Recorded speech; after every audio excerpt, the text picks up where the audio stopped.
Hi, my name's Jim Felly, and I'm the designer of Shadows of Malice. I wanted to make this short video to talk about setting up the game and setting up the boards. So we always include the shadow realm in the game because that's where the shadows are going to spawn. Besides the shadow realm, we need map tiles for the players to move about on. So the first choice that players have is how many of these map tiles will you use? There are 4 in the game. The fewer you use, the shorter the game. The more you use, the longer the game. So I'm going to show this example using 2 map tiles. The second decision you have to make is, will the map tiles be connected or will they be separated? If they're connected, the avatars can walk across one tile to the next, and so can the shadows. If they're disconnected, then the only way for an avatar to move from one tile to the next tile is to use the teleportation gates, which means they have to get to a teleportation hex in order to use the gate. Now, shadows cannot use teleportation gates. They can only cross maps that are contiguous. So that's the trade-off you're making. Here's an example with maps that are not contiguous. Here's an example of maps that are contiguous. Now in this particular example, you'll notice that the path continues from one map to the next, and that these hexes, that 2 half hexes, form a whole hex of the same terrain type. This is deliberate, and this was the way I originally designed the world.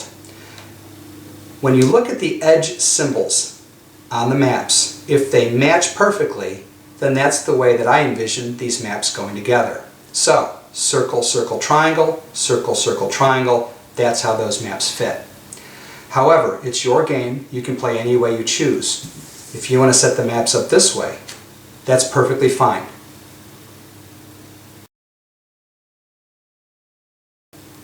First thing we do is seal all the shadow gates.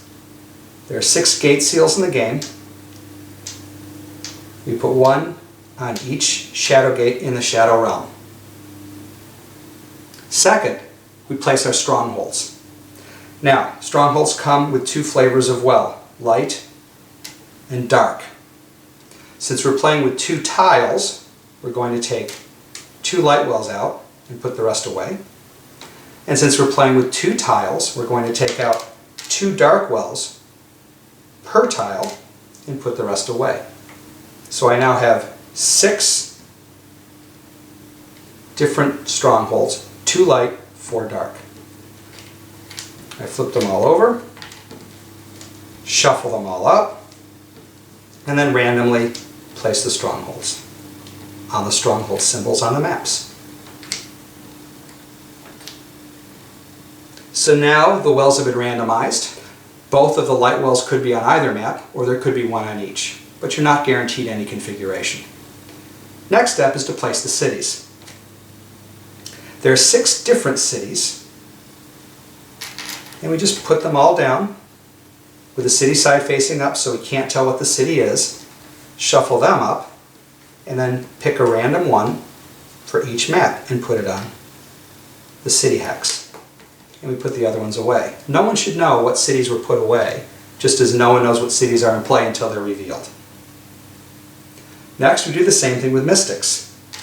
We put all our mystics down on the table, mystic side up so we don't know what their specific service is, shuffle them all up, and then randomly pick 2 and put 1 on each of the mystic hexes on each map.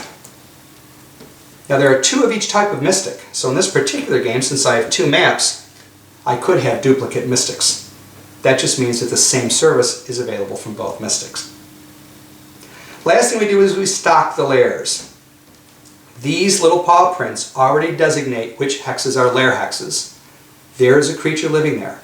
As soon as that hex is entered, it will attack the avatars entering that hex. But we put this little orange token on each of the layers at the beginning of the game. This signifies that the lair is stocked. Whatever creature is in there has been in there long enough to accumulate some kind of treasure item for the avatars to loot once they defeat the creature. Once a creature is defeated, remove the lair token. The marker shows that it's still a layer, but the lack of the stock token indicates that you're not guaranteed a treasure item. You'll have to roll a luck roll to get the treasure item. Boards are now set up and ready for play. Step 2 is the avatars. So first we choose avatar tokens. I'm going to show you 3 avatars. Here they are, just 3 avatar tokens I picked. And then for each of these avatars, I need to give life tokens. So let's put one avatar over here with 5 life tokens, one avatar here with 5 life tokens, and one avatar here with 5 life tokens. Now we need to see what the avatar's mastery is. Remember, the mastery is the way that the avatar manipulates the power of light. And we take our mastery deck and shuffle it up and pick 3. So this avatar is a blood caller, this avatar is a life shaper, and this avatar is a fate spinner. Each mastery card has a separate color to it, and the color is designated by visual color as well as a symbol for the color: red, green, black. So the red masteried avatar gets 3 red soul shards. The avatar with a green mastery gets 3 green soul shards. The avatar with a black mastery gets 3 black soul shards. And then each of them gets 3 colorless soul shards. And the basic structure for a hard game is now complete. Avatars enter play on a gate, and they can choose to enter alone, or co-located but alone, or co-located and banded. So for example, we'll say that the blood caller begins play here by itself, and the fate splitter and the life shaper begin play together in a band on that gate hex. We're now ready for the first player's turn. Thank you for watching, and have a great time gaming.